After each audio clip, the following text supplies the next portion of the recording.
নমস্কার, মাতৃ অনুধ্যানে স্বাগত জানাই। শ্রী শ্রী মা সারা জীবন প্রার্থনা করেছেন শুধুমাত্র আমাদের জন্যে, ভরসা দেওয়ার জন্যে পবিত্রতা স্বরূপিণী আমাদের স্তরে নিজেকে নামিয়ে এনে বলেছেন, তা লোকেরই বা দোষ কি? আমারও আগে লোকের কত দোষ চোখে ঠেকত, তারপর ঠাকুরের কাছে কেঁদে কেঁদে ঠাকুর আর দোষ দেখতে পারি নে বলে কত প্রার্থনা করে তবে দোষ দেখাটা গেছে। মানুষের হাজার উপকার করো, একটু দোষ করো, মুখটি তখনই বেঁকে যাবে। লোক কেবল দোষটি দেখে, গুণটি দেখা চাই।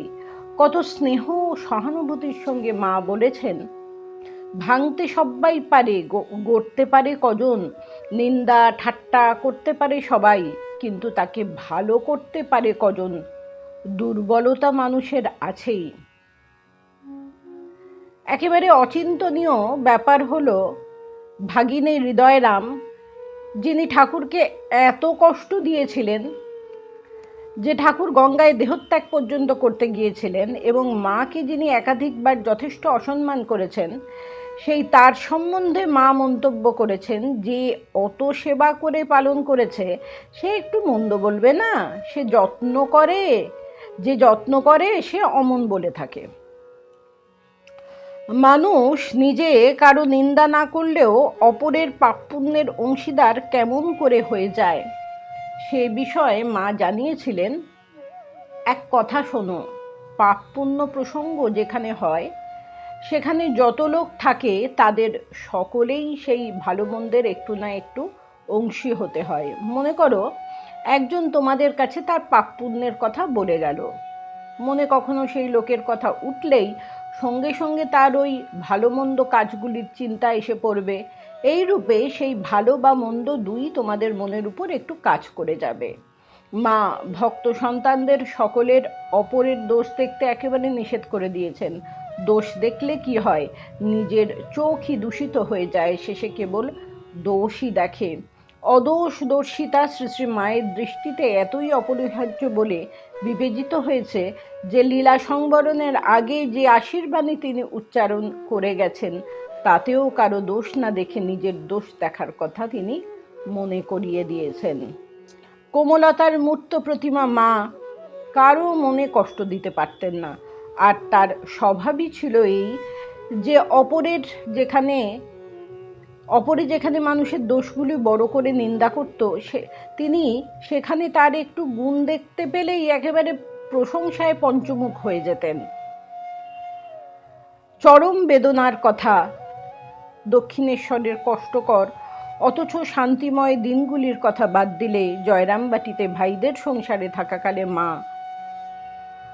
মাকে প্রায় কলহপূর্ণ উত্তেজনাময় পরিস্থিতির সম্মুখীন হতে হয়েছে। সম্পত্তির অধিকারকে কেন্দ্র করে ভাইদের বিষয়াসক্তি যে কদর্য পরিস্থিতির সৃষ্টি করেছিল তার তুলনা পাওয়া কঠিন। সম্পত্তি ভাগের জন্যে মা তার পরম নির্ভরযোগ্য সন্তান স্বামী শারদানন্দকে ডেকে পাঠিয়েছিলেন। মহারাজ নিজে ব্যবস্থাপনায় থেকে সবটা প্রত্যক্ষ করে মন্তব্য করেছিলেন, আমাদের তো দেখছো, পান থেকে চুন খসলে আমরা চোটে আগুন হই, কিন্তু মাকে দেখো, তার ভাইরা কি কাণ্ডই করছেন, অথচ তিনি যেমন তেমনটি আছেন, ধীর স্থির শান্ত। পার্থিব জীবন মানেই দ্বন্দ্ব সংকুল, চিরদিন কারো ভালো যায় না কিংবা খারাপ যায় না। আমাদের সকলেরই নানাবিধ সমস্যা আছে এবং তা কোনো না কোনো রূপে থাকবেও। তাহলে আমরা কি করব? শ্রী শ্রী ঠাকুর ও মা নিদান দিয়েছেন, যেখানে যেমন সেখানে তেমন, যখন যেমন তখন তেমন, যার সঙ্গে যেমন তার সঙ্গে তেমন, অর্থাৎ স্থান কাল পাত্র বিবেচনা করে একটু নমনীয় হয়ে ব্যবহার করলে অনেক বিড়ম্বনা এড়ানো যায়। এর জন্যে দরকার নির্মোহ হয়ে পরিস্থিতির যথাযথ বিশ্লেষণ করার জন্যে নিজের অহংকারকে মাথা তুলতে না দেওয়া। অহংকার না থাকলেই মানুষ অনেক পরিস্থিতিতে নিজেকে মানিয়ে নিতে পারে। শ্রী শ্রী মা নিজের অভিজ্ঞতা থেকে আমাদের জন্যে সমাধানের সূত্র নির্দেশ করেছেন।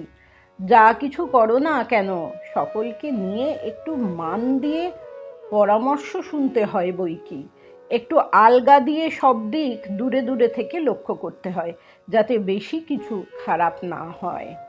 অর্থাৎ তুমি সবার কথা শুনবে, সবার সঙ্গে পরামর্শ করবে, সবাইকে একটু দায়িত্ব দেবে, কিন্তু তুমি একেবারে যেমন কর্তৃত্ব দেখাবে না, সেই রকম তাদের উপর দায়িত্ব দিয়ে একেবারে ছেড়ে থাকবে না।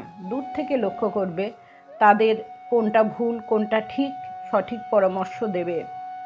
আবার বলেছেন, দেখো, সব লোককে কিছু কিছু অধিকার দিয়ে নিজেকে একটু নিচু হয়ে চলতে হয়। এটি বড় উপযোগী শিক্ষা। আমরা যদি সবাইকে একটু অধিকার দিয়ে, সবাইকে একটু মান দিয়ে নিজেদের একটু নিচু করে রাখতে পারি, তাহলে জীবনের অনেক সমস্যা থেকে পরিত্রাণ পেতে পারি। আবার আমরা পরের পর্বে আলোচনা করব। নমস্কার।